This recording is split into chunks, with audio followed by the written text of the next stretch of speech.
오늘 말씀은 마태복음 16장 21에서 25절까지 말씀, 신약성경 27면에 나와 있습니다. 말씀을 다 같이 일어선 채로 겸손히 하나님 말씀을 합독으로 읽습니다. 함께합니다. 이때로부터 예수 그리스도께서 자기가 예루살렘에 올라가 장로들과 대제사장들과 서기관들에게 많은 고난을 받고 죽임을 당하고 제3일에 살아나야 할 것을 제자들에게 비로소 나타내시니 베드로가 예수를 붙들고 항변하여 이르되 주여 그리 마옵소서 이 일이 결코 주께 미치지 아니하리이다. 예수께서 돌이키시며 베드로에게 이르시되 사탄아 내 뒤로 물러가라. 너는 나를 넘어지게 하는 자로다. 내가 하나님의 일을 생각하지 아니하고 도리어 사람의 일을 생각하는도다 하시고 이에 예수께서 제자들에게 이르시되 누구든지 나를 따라오려거든 자기를 부인하고 자기 십자가를 지고 나를 따를 것이니라. 누구든지 제 목숨을 구원하고자 하면 잃을 것이요 누구든지 나를 위하여 제 목숨을 잃으면 찾으리라. 아멘. 아멘. 이는 살아계신 하나님의 말씀입니다. 자리에 앉으시기 바랍니다. 오늘은 전국교회 통합 측이 우리 여전도의 주일로 다 지키고 있습니다. 전국 여전도의 협의회의 사역은 정말 광범위하고 정말 귀합니다. 여러분, 여전도회는 출발부터 지금까지 너무 귀한 전도와 선교 사역을 잘 감당하고 있습니다. 여러분, 기도 많이 해주시기를 바랍니다. 그뿐이 아닙니다. 온 교회의 구성을 보면 3분의 2 이상이 여자 성도들입니다. 우리 교회도 마찬가지. 식사할 뿐만 아니라 식사 봉사뿐이 아니라 자기를 부인하시면서 이름 없이 빚도 없이 섬기는 여전도의 여성들을 너무도 보배롭고 존귀한 분들이십니다. 여러분, 진정으로 사랑의 마음을 담아서 우리 격려와 사랑의 박수 주겠습니다. 감사합니다. 여러분, 봉사하는 여전도회가 자기 부인의 삶을 섬기는 삶을 사시기에 교회가 건강한 거예요. 그리고 가정이 행복한 거예요. 여러분, 어머니가 밥맛 할 때마다 내가 오늘 너 이제 1000몇 번째 밥 한다. 야, 이 기저귀를 내가 몇 번 갈았다. 이렇게 말하면서 하면 애들이 어떻게 될까요? 굉장히 부담스럽죠. 엄마는 그런 말 안 해요. 자기를 부인해요. 그리고 그냥 섬겨요. 그래서 가정이 행복한 가정 되는 거예요. 교회도 마찬가지예요. 여종들이 말없이 섬기니까 교회가 건강해지는 거예요. 할렐루야. 여러분, 남자 성도님들은 반드시 자기 부인을 많이 사랑하시기를 바랍니다. 자기 부인 사랑하는 길이 뭐냐면 자기를 부인하면 가능해요. 그리고요, 자기 일을 부인하는 것이 바로 제자의 도, 제자의 길이기 때문입니다. 여러분, 사람에게 가장 두렵고 떨리는 일이 무엇일까요? 사람들에게 가장 두렵고 떨리는 것은 죽는 거예요. 죽는 것처럼 두렵고 떨리는 세상에 없어요. 왜냐하면 죽으면 이 세상의 삶이 끝나기 때문이에요. 그런데 예수님께서는요, 죽음을 앞에 놓고도 두렵고 떨리지 않으시고 아주 초연하게 저희들에게 이렇게 말씀했습니다. 예수님께서 말씀한 말씀 같이 한번 읽어볼까요? 함께합니다. 인자가 이번에 예루살렘에 올라가면 장로들과 대제사장들과 서기관들에게 많은 고난을 받고 죽임을 당할 것이다. 그리고 제3일에 다시 살아날 것이다. 여러분, 예수님께서 무슨 말씀하셨어요? 십자가 죽음을 말씀하셨죠? 그 다음에 부활을 말씀했어요. 근데 베드로는 무슨 얘기만 들었어요? 죽음만 들은 거예요.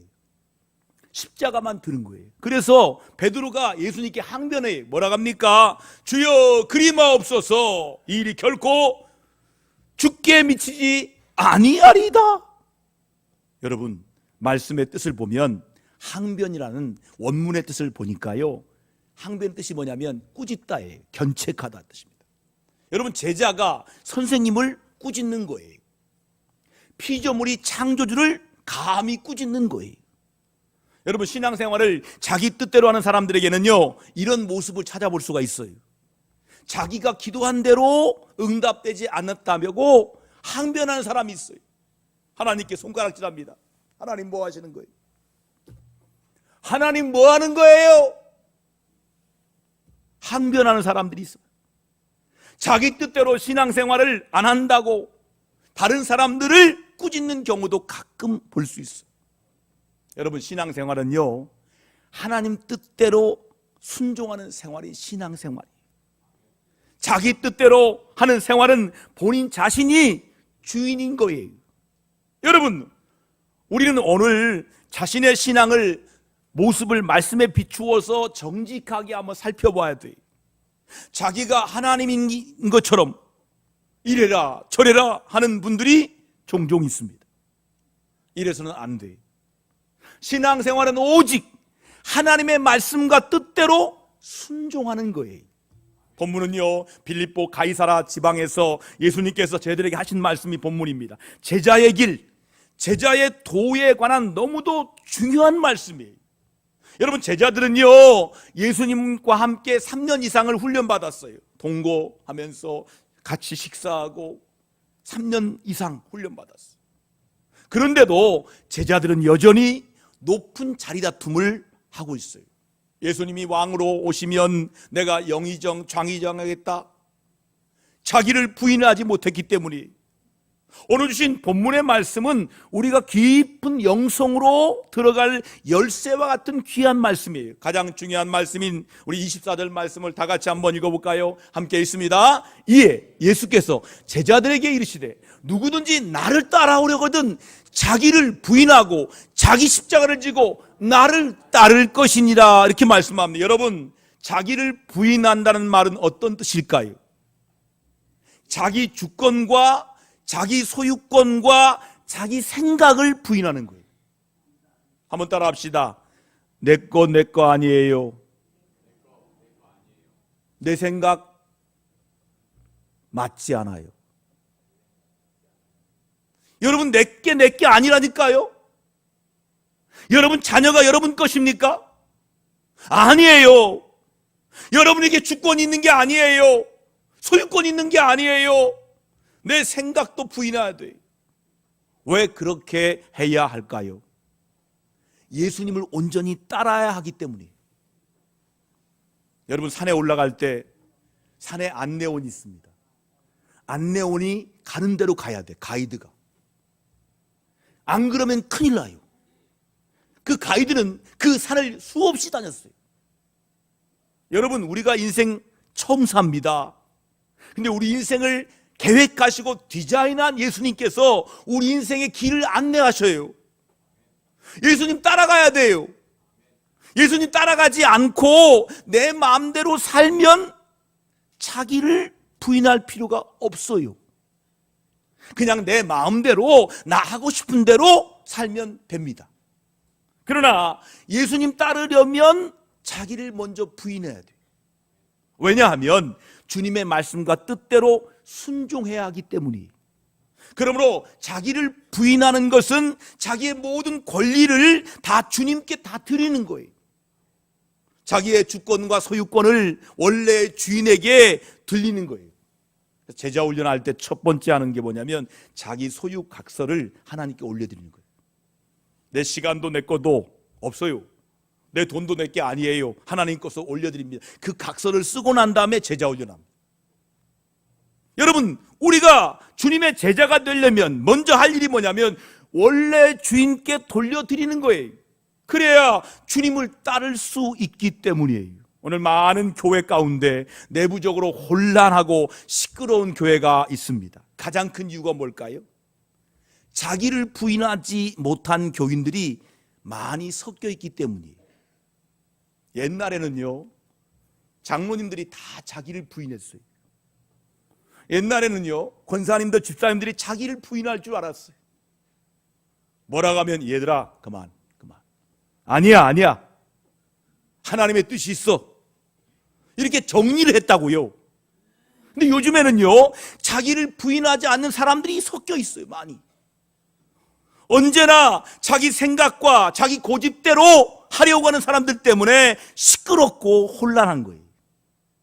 여러분, 그러나 우리가 모두 자기를 부인하고 주님 뜻대로만 순종한다면 교회는 평안하고 기쁘고 천국과 같을 것입니다. 그러므로 제자의 삶을 살아가는 것은 자기를 부인해야 되는 거예요. 오늘 주신 말씀으로 제자의 길을 알고 걸어가시기를 바랍니다. 그러면 어떻게 우리가 자기를 부인할 수 있을까요? 말씀으로 찾아보겠습니다. 첫 번째 뭐냐면 예수님을 따르는 목적을 분명히 해야 자기를 부인할 수 있어요.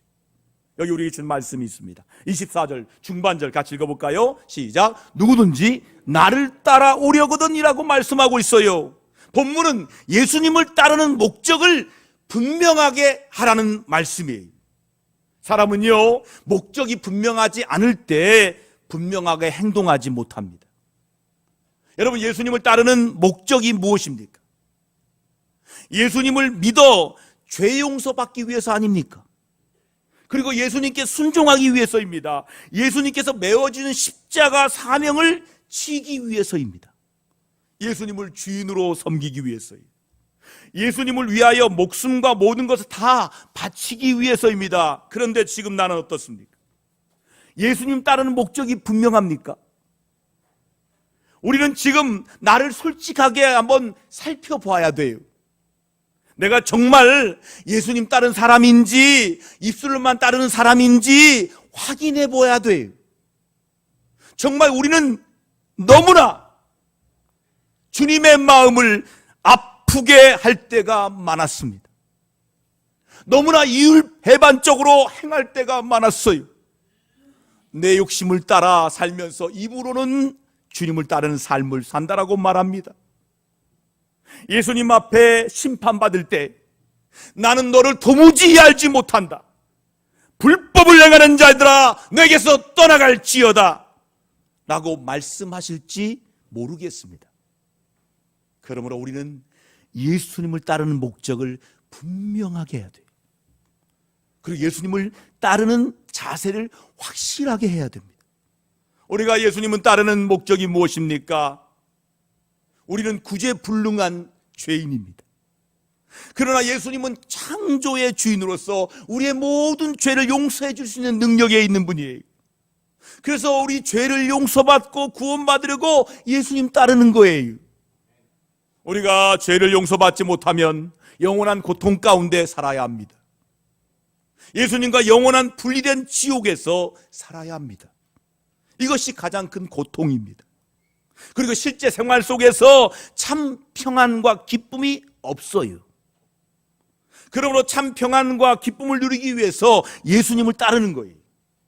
예수님께서만 참 평안과 기쁨을 주시는 거예요. 여러분, 어디 가야 평안할까요? 집을 떠나고 멀리 가면 평안할까요? 조금 지나면 집 생각납니다. 그럼 집은 평안해요? 집이 있다 보면 또 떠나고 싶어요. 어디 가도 마찬가지예요. 예수님께만 평안이 있어요. 예수님께만 기쁨이 있어요. 할렐루야. 예수께로 나올 때마다 우리는 참 평안을 누리고 기쁨을 누리게 되는 거예요. 예수님께서만 하나님과 친밀한 관계를 회복하게 하시는 거예요. 그리고 참 평안과 기쁨을 누리게 하시는 거예요. 그리고 우리는 사람답게 바르게 살기 위해서 예수님 따르는 거예요. 사람답게 바르게 사는 삶이란 어떤 삶일까요? 이게 성공입니다. 성공. 이 성공 위에 아무것도 없어요? 그러면 성공한 게 아니에요. 이게 돈이에요. 돈 위에 아무것도 없어요. 이건 성공한 게 아니에요. 성공 위에 하나님이 있어야 돼요. 할렐루야. 물질 위에 하나님이 있어요. 할렐루야. 사람 위에 하나님이 있어야 돼요. 할렐루야. 이게 성공한 거예요. 여러분, 우리가 예수 따르는 이유는 성공을 위해 따르는 게 아닙니다. 예수님 따르는 것은 바른 삶을 위해서 사는 거예요. 예수님을 제일 사랑하는 게 성공한 거예요. 하나님을 제일로 사랑하고 순종하는 삶이 바로 바르게 사는 거고 성공한 삶이에요. 그렇다면 지금 나는 어떻습니까? 예수님 따르는 목적이 분명하십니까? 삶이 기쁘고 평안하십니까? 모든 욕심을 다 버리고 하나님을 제일로 사랑하십니까? 하나님 말씀대로 순종하십니까? 성경에 바리새인들이 음행하다가 현장에 붙잡힌 여인을 예수님 앞으로 데리고 나왔어요. 남자는 보냈어요. 여자를 데리고 왔어요. 그 여인을 돌로 이제 맞아 죽어야 할 위기에 있습니다. 죽음의 두려움 앞에 여인이 발발발 떨고 있어요. 이때 예수님께서 말씀합니다. 너희 중에 죄 없는 자가 먼저 돌로 치라. 이렇게 말씀하시자 그때 돌을 들고 있던 사람들이 슬그머니 돌을 내려놓습니다. 그리고 하나씩 사라집니다. 이들의 목적은 뭘까요? 예수님을 대적하며 예수님을 공경에 빠뜨리려는 것이 목적이었어요. 그래서 이들은 예수님을 따르지 못하고 슬그머니 사라져 버렸어요. 그런데 예수님께서는 이 여인을 향해서 말합니다. 나도 너를 정죄하지 않는다. 정죄하는 자가 어디 있느냐? 없습니다. 예수님과 단둘이 만나서 여인은 자기를 부인하고 예수님을 따르게 됩니다. 그러므로 이 여인은 하나님과의 관계가 회복돼요. 그리고 평안과 기쁨으로 충만했어요. 이것이 구원받은 것입니다. 사랑하는 성도 여러분, 우리는 예수님을 따르는 목적을 분명하게 해야 합니다. 예수님 따르는 것은 부자가 되고 출세하기 위함이 결코 아닙니다.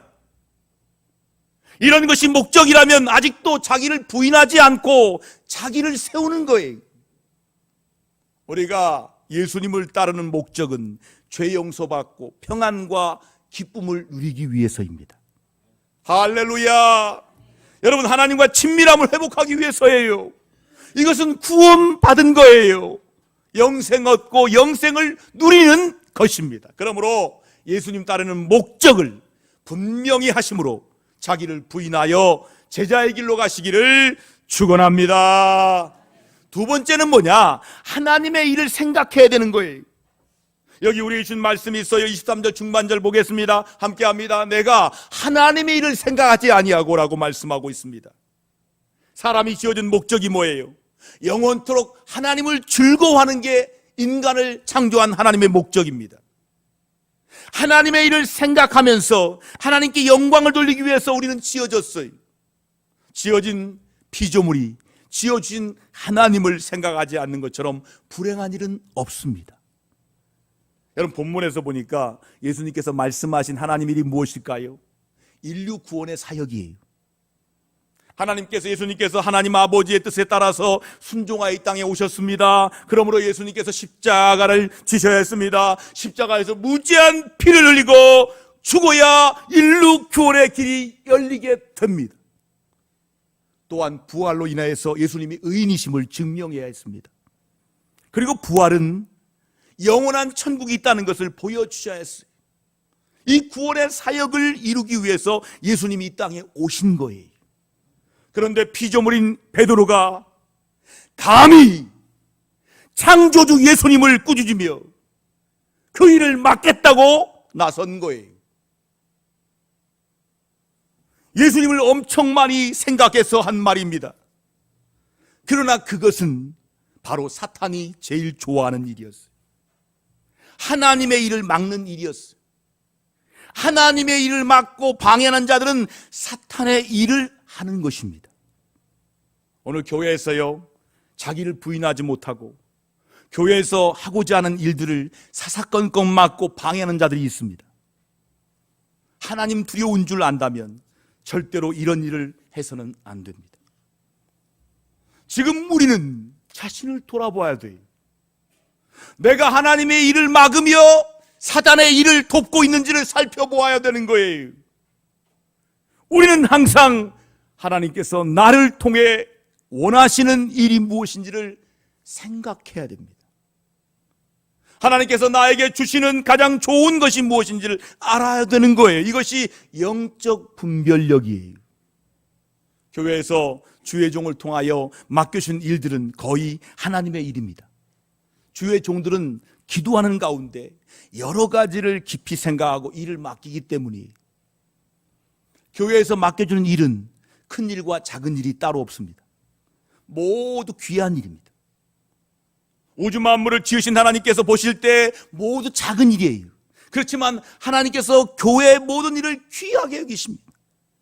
그러므로 하나님께서는 우리가 교회의 모든 일에 최선을 다해 충성하기를 원하십니다. 지금 나는 하나님 일에 충성하고 있습니까? 아니면 방해하고 있습니까? 만약에 내가 청소부를 하면 어떻게 해야 될까요? 화가 미켈란젤로가 그림을 그리듯, 베토벤이 음악을 작곡하듯, 작가가 셰익스피어가 시를 쓰듯 길을 깨끗하게 청소해야 돼요.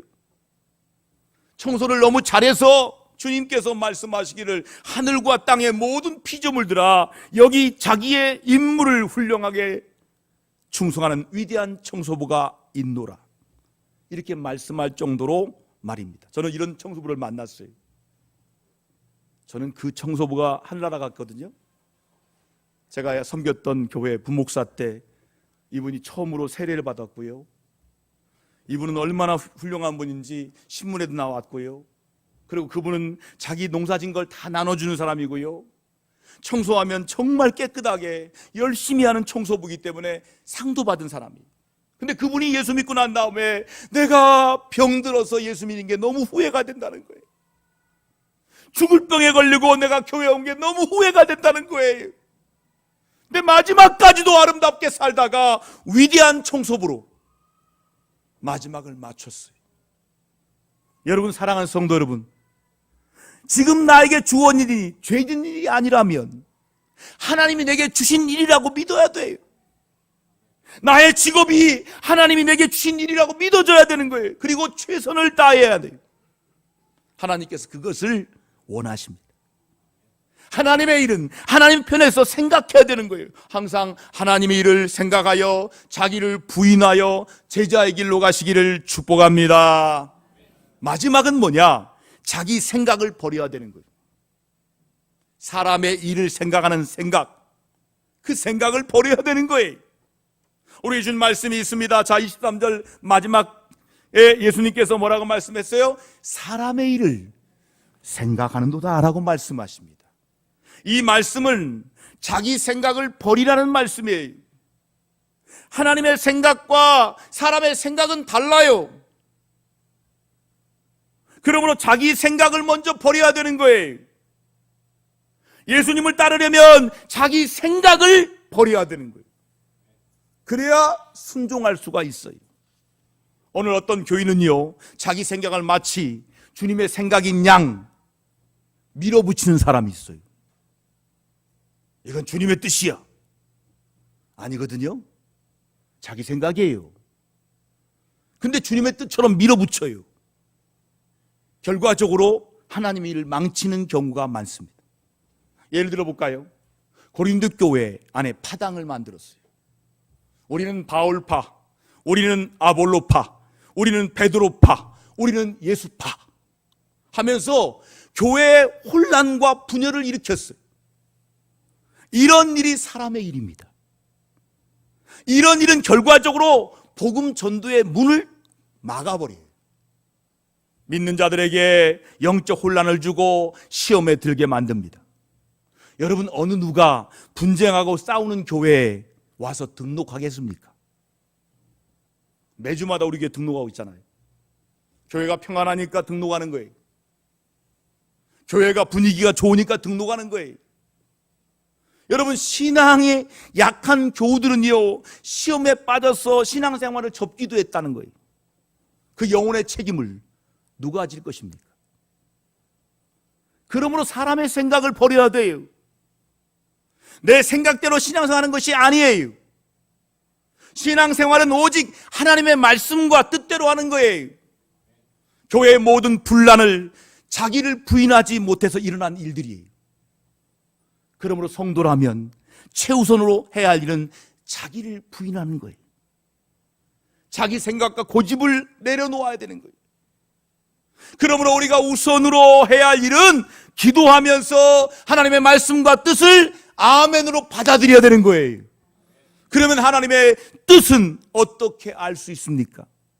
하나님의 뜻은 공교회를 통하여 알 수 있어요. 공적 교회를 통해 알 수 있는 거예요. 교회에서 성도들이 한 마음으로 기도하는 내용, 우리 교회 있잖아요. 건강한 교회, 행복한 가정, 비전 기도문, 우리 교회 성전 비전 기도문, 이 기도문이 하나님의 뜻이에요. 같이 기도하잖아요. 성경을 통하여 알 수 있습니다. 말씀에 하나님 뜻이 남아 있어요. 하나님께 기도함으로 깊은 기도를 통하여 하나님의 뜻을 알 수가 있는 거예요. 또한 주변 환경을 통하여 알 수 있어요. 하나님의 뜻을 알기 위해 항상 하나님께 여쭈어봐야 돼요. 지금 나는 어떻습니까? 모든 일 하기 전에 하나님께 여쭤봅니까? 아니면 내 생각대로 고집합니까? 구약성경 민수기 22장 말씀 보십시오. 발람 선지자는 모압 왕 발락의 요청을 듣습니다. 발락 왕이 요청이 뭐예요? 모압 땅에 와서 이스라엘 사람들을 저주하라는 거예요. 그건 절대로 하나님 뜻이 기뻐하는 짓이 아니에요. 그런데 발람 선지자는 그 요청에 응하여 부귀영화를 누려보겠다는 욕심이 생겼어요. 왕이 뭐 줄까봐. 자꾸 왕이 부르면 주잖아요. 욕심이 생기는 거예요. 그래서 하나님 뜻이 아닌 것을 알면서도 계속해서 하나님께 여쭙니다. 하나님께서 말씀하십니다. 따라가기만 해라. 그러나 이스라엘은 저주하지 말라라고 말씀하십니다. 하나님 뜻대로만 말하라고 말씀합니다. 이튿날 나귀를 타고 출발합니다. 그런데 나귀가 길로 가지 않고 자꾸 밭으로 들어갑니다. 그래서 나귀를 채찍으로 때립니다. 다시 길을 가려우는데 담벼락에 이 발람의 발을 끼고 나귀가 누릅니다. 다시 채찍으로 때립니다. 그리고 다시 길을 재촉하지만 나귀가 그냥 엎드려 버립니다. 그러니까 지팡이로 나귀를 또 때립니다. 이때 하나님께서 나귀의 입을 여셔요. 그리고 나귀가 말합니다. 내가 당신에게 무엇을 하였기에 나를 이같이 3번 때리느냐? 라고 말합니다. 발람이 나귀에게 말합니다. 내가 나를 거역하기 때문이다. 내 손에 칼이 있었으면 곧 너를 죽였으리라. 발람에게 나귀가 말합니다. 나는 당신이 오늘까지 당신의 일생 동안 탄 나귀가 아니냐? 내가 언제 당신에게 이같이 하는 버릇이 있었더냐라고 발람이 말합니다. 없었느니라. 그때 여호와께서 발람의 눈을 확 여십니다. 여호와의 사자가 손에 칼을 뺀 채 들고 선 것을 보고 머리 숙이고 경배드립니다. 엎드려져요. 발람은 욕심을 버리지 못했습니다. 그래서 하나님께서 나귀를 통하여 하나님의 뜻을 말씀하신 거예요. 그러니까 나귀라는 환경을 통해 3번씩이나 말씀하셨어요. 그래도 깨닫지 못하니까 눈을 열어서 하나님의 사자를 보게 하십니다. 여러분, 하나님께서 이렇게 환경을 통하여 말씀하셔요. 오늘 나에게 자꾸만 어려운 일이 거듭되고 있습니까? 그렇다면 이 환경을 통하여 하나님께서 무엇인가 말씀하시기를 원하신다를 생각해야 돼요. 나는 왜 되는 일이 없어? 나는 왜 이렇게 안 돼? 이거요, 하나님이 말씀하고 싶어 있는 거예요. 환경을 통해 말씀하시는 거예요. 예수님의 제자의 길로 걸어가시는 사랑하신 성도 여러분, 일이 잘 안 되고 어려운 환경이 계속돼서 빗나갈 때, 일어날 때 하나님께서 무엇을 깨닫게 하시는지 깊이 기도하고 생각해야 돼요. 내 생각과 내 욕심이 무엇인지 알아야 되는 거예요. 그리고 과감하게 그것을 버려야 되는 거예요. 내 생각을 버리는 것이 자기를 부인하는 것입니다. 항상 내 생각을 버림으로 자기를 부인하며 하나님의 뜻과 말씀에 순종하기를 축복합니다. 여러분, 이렇게 자기를 부인하면 결과가 나타납니다. 25절 말씀 같이 결과를 보겠습니다. 함께 합니다. 누구든지 제 목숨을 구원하고자 하면 잃을 것이요, 누구든지 나를 위하여 제 목숨을 잃으면 찾으리라 라고 말씀하여, 하나님을 위하여 자기 목숨까지 버리는 것은 자기를 부인하는 거예요. 자기 스스로 자기 목숨을 지키려고 하는 자들은 영생을 잃어버렸습니다. 그러나 주님을 위하여 목숨까지도 포기하는 자는 영생을 얻게 된다는 하나님의 말씀이에요. 초대교회 야고보 사도, 스데반 집사를 비롯한 주님의 제자들은 거의 다 순교했습니다. 그러나 주님을 배반하여 배도한 자들은 자기 목숨은 연장했지만 모두 영생을 잃어버렸습니다. 디모데후서 4장 10절에 나옵니다. 함께 읽어볼까요? 데마는 이 세상을 사랑하여 나를 버리고 데살로니가로 갔다라고 했습니다. 세상을 사랑하여 영생을 포기한 거예요. 그러나 베드로와 모든 제자는 주님을 위하여 자기를 부인하고 목숨까지 버렸어요. 모두 순교했습니다. 주님을 위하여 모든 것을 포기하고 버린 사람에게는 영생과 영원한 상급이 기다리고 있습니다. 아멘이십니까? 그러나 배반하고 배도한 자들은 영원한 생명을 잃어버리는 거예요. 사랑하는 성도 여러분, 그렇습니다. 이 세상 정말 잠깐입니다. 이 세상에서의 삶은 영혼을 준비하는 기간이에요. 이 기간에 내 모든 것을 부인하고 예수님을 굳게 믿는 사람들은 모두 영원한 상급과 생명을 받아 누리게 될 줄 믿습니다. 그리고 영성도 충만하게 됩니다. 그러나 어리석게 자기를 부인하지 못한 사람은 영원한 불행 속에 떨어지게 될 것입니다. 그러므로 여러분 자신을 온전히 부인함으로 제자의 길, 제자의 도로 영생을 누리며 깊은 영성으로 충만한 새해 되기를 축복합니다.